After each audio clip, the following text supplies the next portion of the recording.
हो गया स्टार्ट।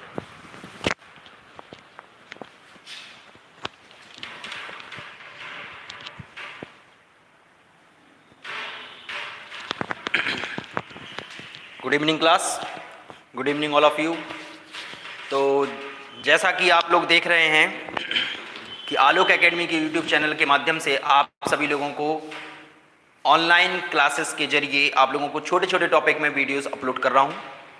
तो एक बार फिर आप सभी लोगों का आलोक एकेडमी के यूट्यूब चैनल में स्वागत है। आज हम लोग यूपी टेट 2020 से रिलेटेड हिंदी के क्वेश्चंस के बारे में चर्चा करने वाले हैं यहाँ पर। तो हिंदी में जो यूपी टेट 2020 8 जनवरी 2020 को जो हिंदी के 30 क्वेश्चन आए थे, आज हम हिंदी के उन क्वेश्चनों की चर्चा यहाँ पर करेंगे कि किस प्रकार से क्वेश्चन आते हैं और किस सब्जेक्ट मतलब किस टॉपिक से सबसे ज़्यादा क्वेश्चन आते हैं वो देखना है यहाँ पर। तो हिंदी में क्या क्या आता है तो आप लोगों को सिलेबस में लास्ट क्लासेस में बता ही चुका हूँ, ठीक है। तो आज हम लोग हिंदी के 30 क्वेश्चन करने वाले हैं। देखिए क्या है।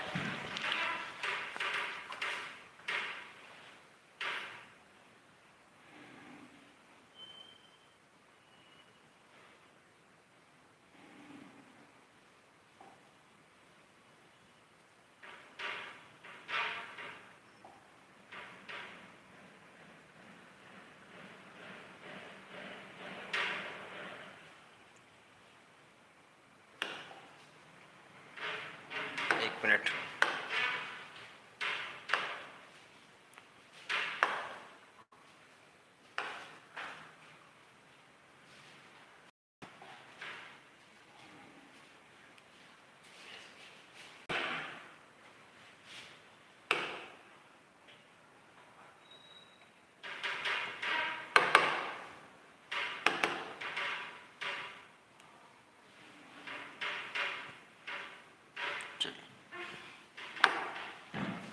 तो हिंदी में आज हम लोगों को जो क्वेश्चन देखना है, ठीक है, इस तरीके से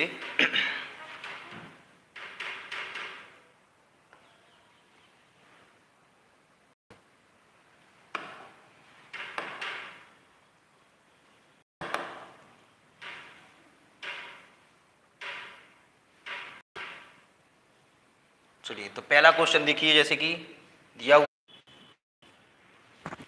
चलिए तो स्टार्ट करते हैं।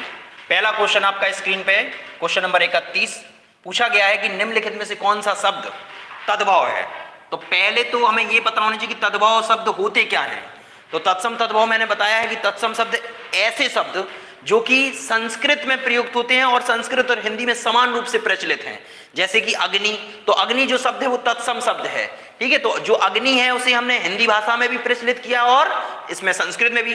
तो तद्भव शब्द क्या होते हैं, और तो तद्भव शब्द क्या होते हैं कि जो हमारे तत्सम शब्द होते हैं, तत्सम शब्द से तद्भव बने हैं, मतलब जो तत्सम शब्द होते हैं उससे तद्भव बने, तत्सम से विकास करके, ठीक है।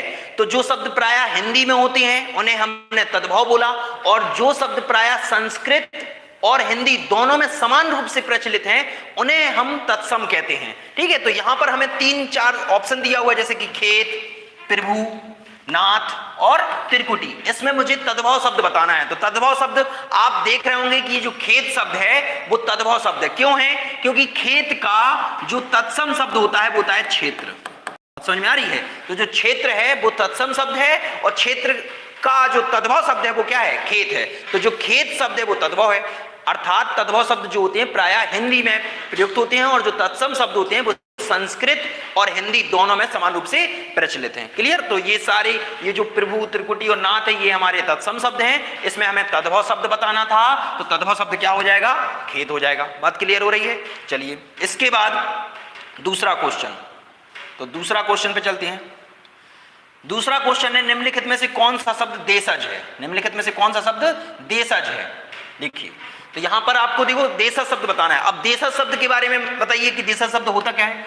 तो देशज शब्द क्या होते हैं? हमारे जो देशज शब्द हैं जो भारतीय भाषा से लिए गए, मतलब कोई विदेशी भाषा से नहीं लिए गए। विदेशज और देशज में अंतर क्या होता है कि जो शब्द विदेशी भाषाओं से लिए गए हों, जैसे कि प्लेटफॉर्म अंग्रेजी शब्द है, टिकट अंग्रेजी शब्द है, तोप अंग्रेजी शब्द है, तुर्की शब्द है, तो जो देशज शब्द होता है वो हमारी भारतीय भाषा या किसी भारत की अन्य बोली से लिए गए हैं। तो यहां पर आप देख रहे होंगे लाश, औरत, पतलून, धड़ाम, इन चारों में मुझे देशज शब्द छांटना है। तो ये जो लाश शब्द है, लाश हुआ या फिर आपका औरत हुआ या पतलून हुआ, ये अन्य भाषाओं से लिए गए हैं, ये क्षेत्रीय भाषा से नहीं लिया गया है। जबकि धड़ाम जो शब्द है, ये जो धड़ाम शब्द है, धड़ाम देशज शब्द है। क्लियर? तो ये जो धड़ाम शब्द है वो देशज शब्द है, तो हमें देशज शब्द बताना था, तो यहां से देशज शब्द क्या हो गया? धड़ाम। बाकी ये 3 शब्द अन्य भाषाओं से लिया गया है। क्लियर? चलिए अगला देखते हैं। अगला क्वेश्चन, छुछंदर के सिर पर 33 क्वेश्चन देखिए, छछुंदर के सिर पर चमेली के तेल का अर्थ है। तो आपको क्या है, ये मुहावरा टाइप है, इसमें आपको बताना है, लोकोक्ति होती है। तो लोकोक्ति में क्या पूछा गया आपको कि छछुंदर के सिर पर चमेली के तेल का अर्थ बताना है। तो ध्यान दो क्या क्या ऑप्शन दिए हैं। मिथ्या आडंबर, ठीक है, आर्थिक पाने का लालच, ठीक, योग व्यक्ति को अच्छी चीज देना और अयोग व्यक्ति द्वारा स्तरीय वस्तु का उपयोग। तो ध्यान दीजिए, छछुंदर के सिर पर चमेली, तो ये जो सिर पर चमेली है ये क्या है? एक उपयुक्त वाली, मतलब अच्छी चीज है। और जो छछुंदर है, तो अब क्या हो गया, इन चारों में से हमें सटीक उत्तर देखना है, क्या होगा। तो यहां पर मिथ्या आडंबर मतलब झूठी अफवाह, तो ये तो नहीं है। अधिक पाने का लालच करना, ये भी नहीं होगा। अगला, योग व्यक्ति को अच्छी चीज देना, तो योग व्यक्ति, यहां पर छछुंदर योग है, नहीं है। अब अयोग व्यक्ति द्वारा स्तरीय वस्तु का उपयोग, तो यहां पर अयोग व्यक्ति द्वारा स्तरीय वस्तु, कोई अच्छी चीज का उपयोग करना, मतलब किसी अयोग व्यक्ति के हाथ में किसी स्तरीय वस्तु हाथ में लग जाना, तो उसका अर्थ क्या होगा? छछुंदर के सिर पर चमेली का तेल। तो इसका अर्थ क्या होगा? डी, अयोग व्यक्ति द्वारा स्तरीय वस्तु का उपयोग। बात समझ में आ रही है? क्वेश्चन नंबर 33 समझ में आया? इसका आंसर क्या होगा? डी। चलिए अगला क्वेश्चन देखिए, अगला होगा, इसमें 33 हो गया है, नेक्स्ट चलते हैं हम लोग 34 पर। 34 क्वेश्चन देखिए, ऋग्वेद का संधि विच्छेद क्या है? ऋग्वेद का संधि विच्छेद क्या है? तो ध्यान दो, ऋग्वेद में संधि विच्छेद करना है, तो सबसे पहले ये बताइए कि ऋग्वेद की संधि विच्छेद होगी क्या? तो ऋग्वेद एक कौन सी संधि है?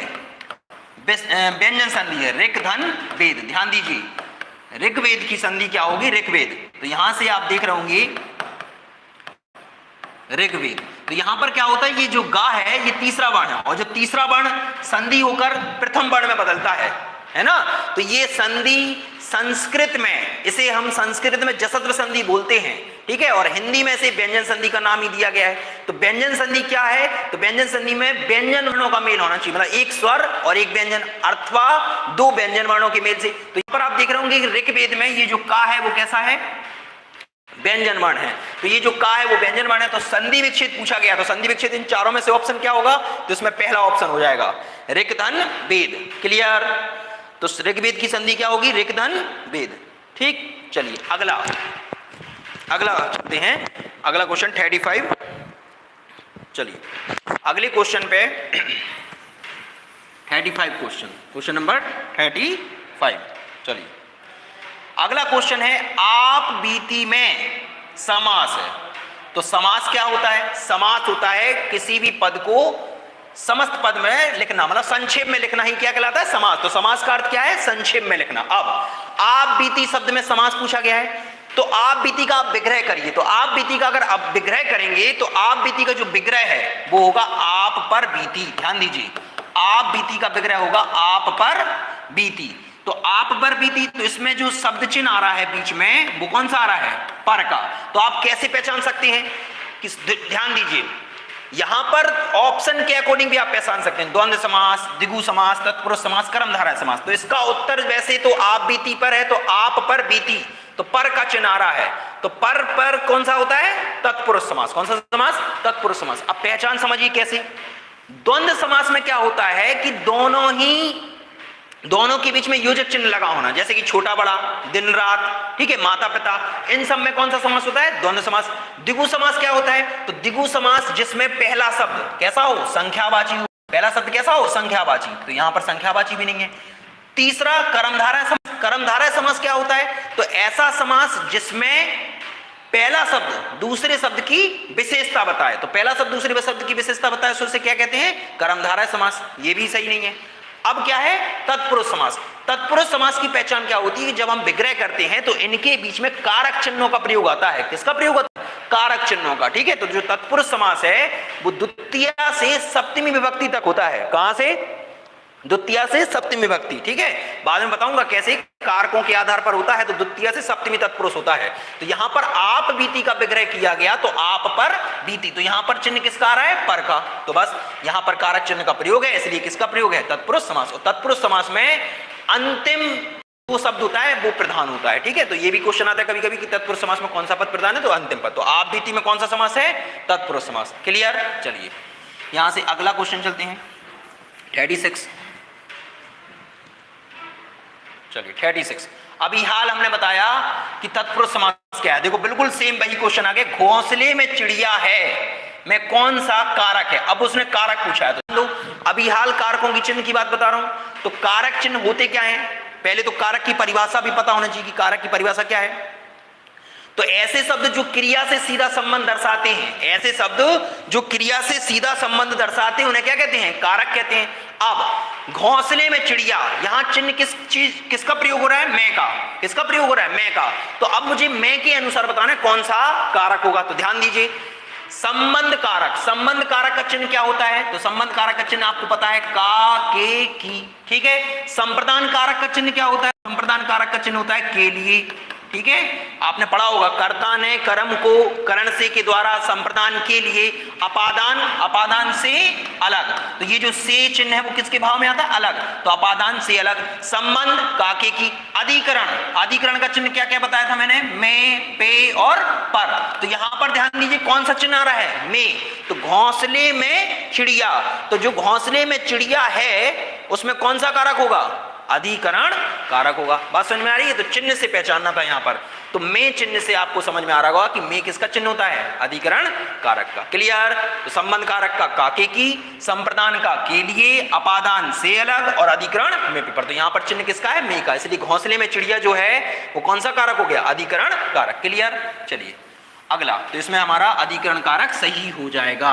ठीक है, तो घोंसले में चिड़िया कौन सा है? अधिकरण कारक। चलिए अगला, अगला क्वेश्चन देखिए। अब आपको ये पैराग्राफ दिया हुआ है, पैराग्राफ एक बार पढ़ लीजिए। गांधीवाद, ध्यान दीजिए, गांधीवाद में राजनीतिक और आध्यात्मिक तत्वों का समन्वय मिलता है, यही इस वाद की विशेषता है। ठीक है, गांधीवाद में राजनीतिक और आध्यात्मिक तत्वों का समन्वय मिलता है, यही इस वाद की विशेषता है। आज संसार में जितने भी वाद प्रचलित हैं वह प्रायः राजनीतिक क्षेत्र में सीमित हो चुके हैं। आत्मा से उनका संबंध विच्छेद होकर केवल बाह्य संसार तक उनका प्रसार रह गया है। मन की निर्मलता और ईश्वर निष्ठा से आत्मा को शुद्ध करना गांधीवाद की प्रथम आवश्यकता है।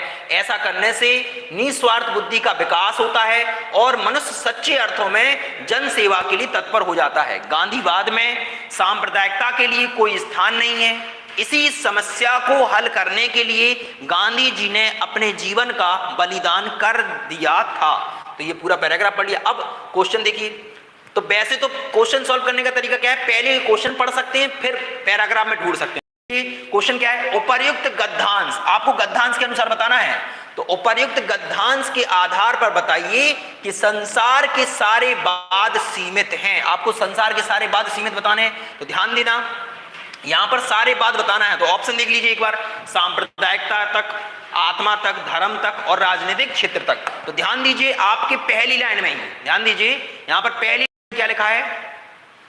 तो पहली लाइन में ही पढ़िए, गांधीवाद में राजनीतिक और आध्यात्मिक तत्वों का समन्वय मिलता है, यही इस बात की विशेषता है। और आज संसार में जितने भी वाद प्रचलित हैं वे प्रायः राजनीतिक क्षेत्र में सीमित हो चुके हैं। तो यहां पर ऑप्शन जो होगा वो क्या हो जाएगा? राजनीतिक क्षेत्र में सीमित हो चुके हैं। तो पहले का जो आंसर है, ध्यान दीजिए, पहले का जो आंसर हो जाएगा वो क्या हो जाएगा? राजनीतिक क्षेत्र में सीमित। क्लियर? तो आपको ऑप्शन यहीं से पहचान लेना है, ये राजनीतिक क्षेत्र तक। ठीक है, तो जो संसार का सारे बात कहां तक सीमित होगा? राजनीतिक क्षेत्र तक। ठीक, अगला क्वेश्चन चलते हैं। हो गया आपका 37वां क्वेश्चन। ठीक है, पैराग्राफ के अनुसार। अब दूसरा क्वेश्चन देखते हैं इसमें 38। देखिए 38 क्वेश्चन में देखिए क्या लिखा है, उपर्युक्त गद्यांश में गांधीवाद का आधार किसे बताया गया है। तो ध्यान दीजिए ऑप्शन से ही आपको देखना है। तो यहां पर क्या है कि 4 ऑप्शन दिए हैं, जनसेवा और आध्यात्म को, ईश्वर निष्ठा और मन की निर्मलता को, राजनीतिक अध्यात्म और सांप्रदायिकता को, और राजनीतिक और आध्यात्मिक तत्व को। ठीक है, तो उपर्युक्त गद्यांश में गांधीवाद का आधार। तो पैराग्राफ में आप देख रहे होंगे एक लाइन देखिए, पैराग्राफ में आपको देखना है, इसमें देखिए पैराग्राफ में एक लाइन, यहां देखो सारे क्वेश्चन जो पैराग्राफ के होते हैं उसी में मिलते हैं। यहां देखिए क्या है, पहली लाइन में राजनीतिक और आध्यात्मिक तत्व, क्या बोला है, राजनीतिक और आध्यात्मिक तत्व। गांधीवाद में किसका समझ में मिला है, राजनीतिक और आध्यात्मिक तत्व। तो दूसरे का आंसर क्या हो जाएगा, आप लोग समझ गए होंगे, जो दूसरे का आंसर है वो क्या हो गया, इसका आंसर हमारा हो गया कौन सा, राजनीतिक और आध्यात्मिक तत्व। क्लियर, तो ये दोनों ऑप्शन इससे हो गए। ठीक है, तो पहली दूसरी लाइन में ही आंसर मिल गया। चलिए अगला क्वेश्चन देखते हैं। अगला क्वेश्चन क्या है, कनुप्रिया, सॉरी जो कनुप्रिया के रचनाकार है, तो ये साहित्य से रिलेटेड क्वेश्चन है, ये ग्रामर का नहीं है, व्याकरण का क्वेश्चन नहीं है, आपको ये याद होना चाहिए। तो आप बताइए मुझे कनुप्रिया के रचनाकार कौन होंगे। तो कनुप्रिया के रचनाकार हैं धर्मवीर भारती। कौन है, धर्मवीर भारती। ठीक है, तो इसका आंसर क्या हो जाएगा, डी ऑप्शन, धर्मवीर भारती। तो ये तो आपको रचनाएं क्या है याद करनी है, इनसे रिलेटेड क्वेश्चन आते हैं, मोस्ट इंपोर्टेंट जो हमारे लेखक हैं उनके कविता उपन्यास, ये सब चीजें आपको याद रखनी है। ठीक है, चलिए अगला क्वेश्चन। अगला क्वेश्चन जो है पिलुत स्वर। पिलुत स्वर कौन है, तो ध्यान दीजिए, मैंने आपको लास्ट वीडियो अपलोड किया था, स्वर और व्यंजन के बारे में बताया था, और मैंने बताया था कि पिलुत स्वर कई बार क्वेश्चन में पूछा गया है। और यहां ध्यान दे रहा हूं कि पिलुत स्वर आपको तुरंत दिमाग में आ रहा होगा, सर पिलुत स्वर तो मुझे आता है, पिलुत स्वर क्या होता है, ओम। अब ओम तो होता है, लेकिन आप देख रहे होंगे यहां 3 ऑप्शन में ओम जैसा ही लिखा है। कैसा, यहां देखिए ओम, इसको पढ़ेंगे तो भी ओम, और इसको पढ़ेंगे इसको भी ओम। तो मैंने बताया था कि क्वेश्चन को कंफ्यूज करने के लिए यहां पर उच्चारण की दृष्टि से तो तीनों का उच्चारण ओम है, लेकिन मैंने बताया था पिलुत स्वर में जो उच्चारण होता है वो 2 से अधिक मात्रा का उच्चारण होता है। और यहां पर मैंने बताया था ये जो डा डलिया जैसा दिखता है, इसको मैंने बोला था आ का पूर्व रूप, इसको बोलते हैं आ का पूर्व रूप, और इसी को मैंने अवग्रह बोला था। क्या बोला था, अवग्रह। तो मुझे बताओ कि इन चारों ऑप्शन में कौन सा होगा, तो इन चारों ऑप्शन में पिलुत स्वर कौन सा होगा, ओम। ओम ये भी लिखा, ओम ये भी लिखा, लेकिन ये नहीं लगाना है, कौन सा लगाना है, ये। ठीक है, पिलुत स्वर में 2 से अधिक मात्रा का समय लगता है, और इन चारों ऑप्शन में सही क्या होगा, इस तरीके से। ठीक है, तो ये कौन सा उदाहरण हो गया, पिलुत स्वर का। ठीक है, चलिए अगला, तो यहां पर कौन सा ऑप्शन हो गया, ए ऑप्शन। ठीक, चलिए अगला, प्रकाशन की दृष्टि से हरिवंश राय बच्चन की रचनाओं का सही अनुक्रम बताना है। तो ये सारी रचनाएं देखिए, आपको हरिवंश राय बच्चन की रचनाएं दी हुई हैं, मधुशाला, मधुबाला, मधुकलश, निसार, निमंत्रण। अब इसमें मुझे ये बताना है कि इनका सही अनुक्रम क्या है। तो ध्यान दीजिए, यहां पर देखो कौन कौन सी दी है, मधुशाला, मधुबाला, मधुकलश, निसार, निमंत्रण। अगला ऑप्शन निसार, निमंत्रण, मधुबाला, मधुकलश, मधुशाला। तो आपको अगर रचनाओं के बारे में पता है कि भाई कौन सी रचना पहले की गई है, तभी आप इस क्वेश्चन को कर पाएंगे। तो वैसे तो बहुत कम लोग ही इनको ज्यादातर क्रम से याद नहीं रख पाते, लेकिन इतना जरूर पता है कि हरिवंश राय बच्चन की जो पहली रचना थी वो मधुशाला थी। कौन सी थी, मधुशाला। तो आप देख रहे होंगे इन चारों ऑप्शन में केवल ए ऑप्शन में, कौन से ऑप्शन में, ए ऑप्शन में केवल मधुशाला दिया हुआ है, पहला ऑप्शन। बाकी में देखिए निसार, निमंत्रण, मधुबाला और मधुकलश दिया है। तो यहां से आप तुरंत पहचान सकते हैं कि ऑप्शन कौन सा सही होना चाहिए, मधुशाला। तो मधुशाला जो है वो 1935, जो मधुशाला है वो 1935 में रचना की गई थी। मधुबाला जो है वो 1936 में, और इसके बाद मधुकलश और निसार, निमंत्रण ये लगातार एक साल के अंतर पर की गई थी। ये 1937 में और ये 1938 में। ठीक है, तो हरिवंश राय बच्चन की ये क्रमशः रचनाएं हैं। तो सबसे पहले कौन सी रचना है, मधुशाला। क्लियर हो रहा है, तो ये रचनाओं से रिलेटेड क्वेश्चन है। ठीक है, तो आपका ऑप्शन कौन सा हो जाएगा, पहला। ठीक है, चलिए अगला देखते हैं। तो ये ऑप्शन हो गया मधुशाला। ठीक, चलिए अगला क्वेश्चन नंबर, आगे बढ़ते हैं। सुमेल कीजिए। अब ये भी साहित्य से रिलेटेड है। अब ये 3 चीजें हैं, यहां पर आपको ऑप्शन देखिए। पहले तो आप ये देख लीजिए, सुमेल करना है। कौन सा करना है, सुमेल। देखिए, हिंदी साहित्य सम्मेलन, काशी नागरी प्रचारणी सभा और राष्ट्र सभा प्रचार समिति वार्धा। आपको यहां पर क्या करना है, सुमेल करना है। क्या करना है, सुमेल। तो यहां पर कौन सा ऑप्शन सही होगा वो देखना है। तो पहला तो आप ये बताइए कि हिंदी साहित्य सम्मेलन कब हुआ था। तो इन तीनों ऑप्शन में आपको पता होना चाहिए कि जो हिंदी साहित्य सम्मेलन है वो आपका 1910 में हुआ था। कब हुआ था, 1910 में। तो जो हिंदी साहित्य सम्मेलन है वो 1910 में। तो पहले का क्या हो गया, सी। तो पहले का हो गया है हमारा क्या, सी। तो समझिए, हिंदी साहित्य सम्मेलन जो है वो 1910 में हुआ था। ठीक, इसके बाद काशी नागरी प्रचारणी सभा, ये कब हुई थी, तो ये 1983 में। तो इसका ऑप्शन क्या हो जाएगा, ए। और अब बचा क्या, राष्ट्रभाषा प्रचार समिति वर्धा, ये कब हुआ था, 1918 में। तो यहां ध्यान दीजिए, पहले का ऑप्शन क्या है, पहले का सी है, दूसरे का क्या है, तो दूसरे का हमारा ए है, और तीसरे का क्या है, राष्ट्रभाषा प्रचार समिति वर्धा 1918। तो सी ए बी। तो आपको ऑप्शन के अकॉर्डिंग सी ए बी देखना है। तो ध्यान दीजिए, ऑप्शन में सी ए बी। तो यहां पर कौन सा ऑप्शन हो रहा है, सी ऑप्शन हो रहा है। कौन सा ऑप्शन हो रहा है, सी। तो इसका आंसर क्या हो जाएगा, सी। देखिए, सी, ए और बी, तो ये ऑप्शन आपका सही हो जाएगा। क्लियर। तो ये आपको रचनाएं मतलब उसके सन याद होने चाहिए थी। ठीक है, तो ऑप्शन हो जाएगा सी ए बी। तो इसका आंसर क्या होगा, सी। क्या आंसर होगा, सी। ठीक है, तो इनको थोड़ा सा याद रखना जरूरी है। हिंदी साहित्य सम्मेलन जो है वो हमारा हुआ था 1910 में। काशी नागरी प्रचारणी सभा 1893 में, और राष्ट्रभाषा प्रचार समिति वर्धा 1918 में। ठीक है, तो इन सन को याद रख लेना है। ठीक है, और भी क्वेश्चंस में रिपीट हो सकता है, मतलब पेपरों में आ सकता है। चलिए अगला क्वेश्चन करते हैं, 43। चलिए 43 क्वेश्चन क्या है, तुलसीदास के रचनाकार। तो तुलसीदास रचना किसकी है, ठीक है, केशवदास की, सूर्यकांत त्रिपाठी निराला, डॉक्टर रामविलास शर्मा या महादेवी वर्मा। तो बताइए तुलसीदास किसकी रचना है। तो तुलसीदास के रचनाकार जो हैं वो सूर्यकांत त्रिपाठी निराला जी हैं, और ये खंड काव्य है। क्या है, खंड काव्य, और जो कि 1938 में प्रकाशित हुआ था। तो कब हुआ था, 1938 में। तो ध्यान दीजिए, यहाँ पर इसके रचयिता जो हैं वो सूर्यकांत त्रिपाठी निराला जी हैं, और 1938 में। और ये जो तुलसीदास है वो एक क्या है, खंड काव्य है। क्या है, खंड काव्य। तो 1938 में प्रकाशित हुआ था, किसके द्वारा, सूर्यकांत त्रिपाठी निराला। तो इनके रचनाकार कौन है, सूर्यकांत त्रिपाठी निराला। चलिए, तो सूर्यकांत त्रिपाठी निराला। चलिए अगला क्वेश्चन देखते हैं, क्वेश्चन नंबर 44। चलिए अगला क्वेश्चन, अन्या से अनन्या आत्मकथा। अब क्या पूछ ली गई है, आत्मकथा पूछ ली गई है। क्या पूछ ली गई है, आत्मकथा। तो इसमें मुझे बताना है कि किसकी आत्मकथा है। सोचिए, बताइए, अन्या से अनन्या आत्मकथा किसकी है।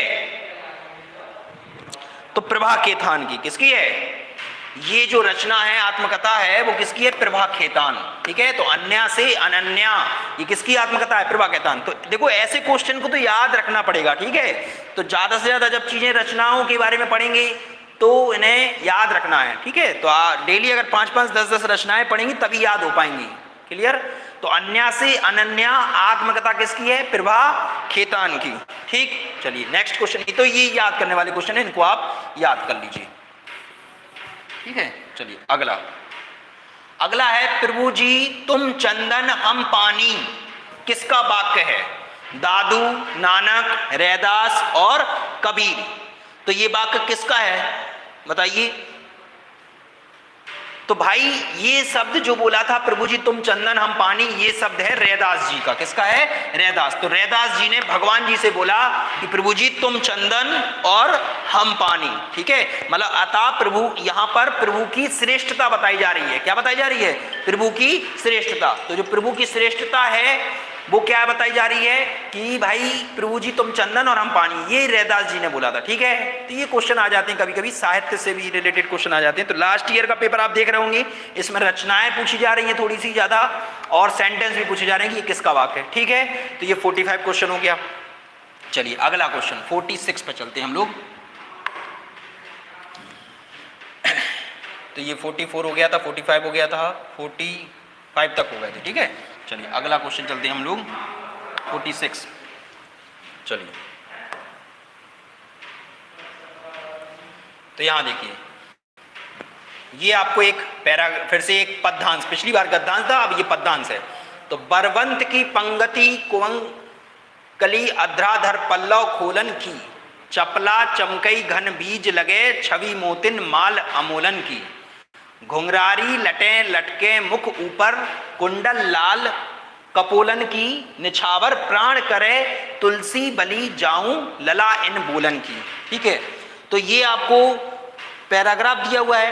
अब यहां पर किसका वर्णन है? तो यहां पर भगवान राम जी का वर्णन है, भगवान राम के वर्णन है और बचपन का वर्णन है। तो आपको बताया गया होगा कि श्रृंगार रस जो होता है, श्रृंगार रस को दो भागों में और बांटा गया है। कौन कौन सा भाग है? तो वात्सल रस और आपका भक्ति रस में बांटा गया है, वात्सल रस और भक्ति रस। तो ध्यान दीजिए, इनमें ऑप्शन में बताना है आपको इस पद्यांश में कौन सा रस है। तो आप में पहले तो सबसे पहले तुलसीदास की रचना है और इसमें भगवान रामचंद्र जी के बचपन के बारे में बताया गया है। तो मैंने बताया होगा आपको रस के बारे में कि जब श्रृंगार रस है तो श्रृंगार रस का व्यापक क्षेत्र था, जिसको दो भागों में बांट दिया गया था, वात्सल रस और भक्ति रस। तो इस पद्यांश में भगवान राम के बचपन के बारे में बताया गया है, और जब किसी बालक की सुंदरता के बारे में बताया जाता है तो वहां पर कौन सा रस होता है? वहां वात्सल होता है। कौन सा रस? वात्सल रस। तो इस पद्यांश में कौन सा रस है? वात्सल रस। क्लियर?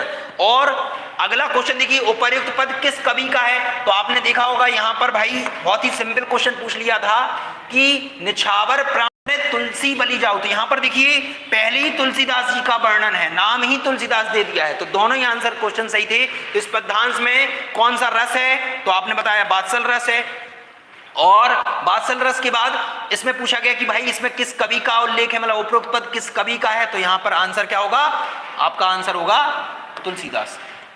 ठीक है, किसका है? तुलसीदास द्वारा लिखित है। ठीक है, तो दोनों ही आंसर आपको समझ में आएंगे, तो तुलसीदास है। ठीक है, चलिए तो इसमें ऑप्शन में एक में वात्सल रस है, दूसरा क्या है? तुलसीदास। चलिए अगला क्वेश्चन 48 क्वेश्चन। क्वेश्चन नंबर 48, उच्चारण स्थान की दृष्टि से कौन सा विकल्प शुद्ध है? तो देखिए ये कहां से क्वेश्चन आया? वर्णमाला से। मैंने आपको अभी वर्णमाला लास्ट 2-3 वीडियोस में आपको वर्णमाला से रिलेटेड क्वेश्चन भी बताए, कैसे पूछे जाते हैं, कहां से क्या आता है। तो ध्यान दीजिए, उच्चारण स्थान की दृष्टि से क्या बताना है? कौन सा विकल्प शुद्ध है? शुद्ध मतलब सही है। तो ध्यान दो, सा ऑप्शन पहला, सा किस में रखा गया? दंत में। चा किस में रखा गया? कंठ में। सा किस में रखा गया? तालब में। और सु मतलब जो सा है वो काय में रखा गया? मूर्धन में। तो यहां पर आप ऑप्शन पहचाने कौन सा सही है, बताइए। तो ध्यान दो, उच्चारण स्थान की दृष्टि से आपको बताना है। तो देखो कैसे, आप सा को देखिए, सा दंत में, यहां पर तालु लिखा है, ये चा कंठ में लिखा है और सा मूर्धन में। तो मैंने आपको श्लोक बताया था, आप श्लोक से याद रख सकते हो। लिरतस, ध्यान दीजिए, लिरतस पुकारो दंत जी, लिरतस पुकारो दंत जी। तो यहां पर देखिए सा किस में आ रहा है? दंत में। तो पहले ही ऑप्शन सही हो जाएगा, सा किस में है? दंत में। यहां पर मैं सारे बता देता हूं। चा जो कंठ में है ये क्या हो जाएगा? गलत, क्योंकि कंठ में कौन आती थी? तो बताया था अकय विसर्ग। ध्यान दीजिए, क्या बताया था? अकय विसर्ग कंठ नाम। तो यहां पर छोटा बड़ा कावर्ग और हा और विसर्ग ये सब काय में आते हैं? कंठ में। क्या कंठ में अब चा आएगा? नहीं आएगा। ये चा किस में आता है? तो मैंने बताया था एचएस भी हैं तालुराम, एचएस भी हैं तालुराम। तो ये चा है वो किस में आएगा? तालु में। सा मूर्धा, तो ये मूर्धा में नहीं आएगा क्योंकि हमने बताया था रिटस। ध्यान दीजिए, रिटस से जानो मूर्धा जी। तो रिटस से जानो मूर्धा जी, तो यहां पर सा षटकोण किस में आएगा? मूर्धा में। तो ये सा भी गलत है।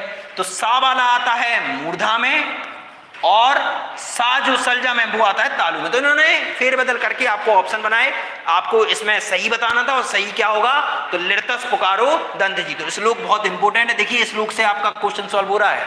तो यहाँ पर जो सा सांप वाला रहता है ये किस में आता है? दंतवर्ण। दंतवर्ण कौन होते हैं? जो दांत और जीभ की सहायता से बोले जाते हैं। क्लियर? तो यहाँ ऑप्शन क्या होगा? सा, दंतवर्ण। क्लियर? चलिए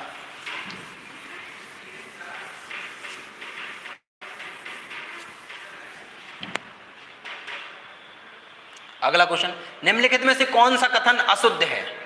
अब ये चार क्वेश्चन में दिया हुआ है, इसमें से बताना है कौन सा अशुद्ध है। अशुद्ध बोले तो गलत, तो ध्यान दीजिए गलत देखना है। क्या देखना है? गलत। तो ध्यान दीजिए हिंदी में ज्ञा का उच्चारण परंपरा से भिन्न हो गया है। क्या बताना है? हिंदी में ज्ञा का उच्चारण परंपरा से भिन्न हो गया है। छा संयुक्त व्यंजन है, विसर्ग कंठ व्यंजन है, कंठवर्ण है, और दो महाप्राण व्यंजनों का उच्चारण एक साथ नहीं हो सकता। तो मुझे इसमें गलत बताना है कि कौन सा सेंटेंस गलत होगा। तो ध्यान दीजिए हिंदी में ज्ञा का उच्चारण परंपरा से भिन्न हो गया, वो ये कह रहा है कि जो ज्ञा है उसका उच्चारण अब नहीं होता है, ऐसी बात तो नहीं है। तो ये सही है, ये गलत नहीं है। मतलब इन्होंने अशुद्ध पूछा है। अशुद्ध का मतलब कौन सा कथन गलत है। तो क्या ये गलत है? नहीं। छत्रा ज्ञा आज भी पढ़ते हैं, तो ज्ञा का उच्चारण आज भी परंपरा में है। अगला छा संयुक्त व्यंजन है। मैंने बताया था छा कौन सा व्यंजन है? संयुक्त व्यंजन, जो कि आदि का और सा से मिलकर बना होता है। ठीक है, तो ये संयुक्त व्यंजन है, ये भी बात सही है। विसर्ग कंठवर्ण है, तो आपने अभी हाल देखा श्लोक में क्या बताया था? अकय विसर्ग कंठराम। तो जो विसर्ग है वो किसमें है? कंठवर्ण में। तो ये तीनों कैसे हैं? सही है। अब क्या है? दो महाप्राण व्यंजनों का उच्चारण एक साथ नहीं हो सकता।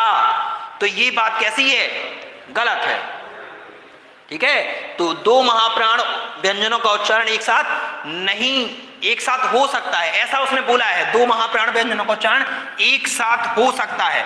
तो ये बात गलत है, क्योंकि महाप्राण व्यंजनों का उच्चारण एक साथ नहीं हो सकता है। क्वेश्चन में नहीं दिया है, ध्यान दीजिए। यहां क्वेश्चन में जो ऑप्शन है वो क्या है? दो महाप्राण व्यंजनों का उच्चारण एक साथ हो सकता है। अब मुझे बताइए महाप्राण व्यंजन कौन होते हैं? तो लास्ट वीडियोस में आपने देखा होगा कि महाप्राण व्यंजन में मैंने बताया था कि प्रत्येक वर्ग का दूसरा और चौथा वर्ण महाप्राण व्यंजन होता है। दूसरा चौथा मतलब जैसे कि खा और घा। ठीक है, तो ये दूसरे चौथे। क्या मैं इनका उच्चारण एक साथ कर पा रहा हूं? नहीं। तो ये बात गलत है कि दो महाप्राण व्यंजनों का उच्चारण एक साथ हो सकता है। तो हमें गलत ही छांटना था, हमें इन चारों ऑप्शन में गलत उत्तर बताना था कि गलत कौन सा कथन है। तो इन चारों में कौन सा कथन गलत दिया हुआ है? D option. तो अकॉर्डिंग टू ऑप्शन हमारा आंसर डी होगा, और कथन के अनुसार डी गलत है, और आपको गलत ही उत्तर बताना था। ठीक है, चलिए तो अगले क्वेश्चन पर चलते हैं। अगला क्वेश्चन, यहां से आपको समझ में आ रहा होगा क्वेश्चन हर तरीके से पूछे जाते हैं। तो देख रहे होंगे कि जो वर्णमाला है, वर्णमाला से कम 4-5 क्वेश्चन देखने को मिलेंगे। ठीक है, तो वर्णमाला का स्कोप बहुत ज्यादा है। चलिए अगला देखो, मेरे लड़के ने मेरी आज्ञा का पालन नहीं किया।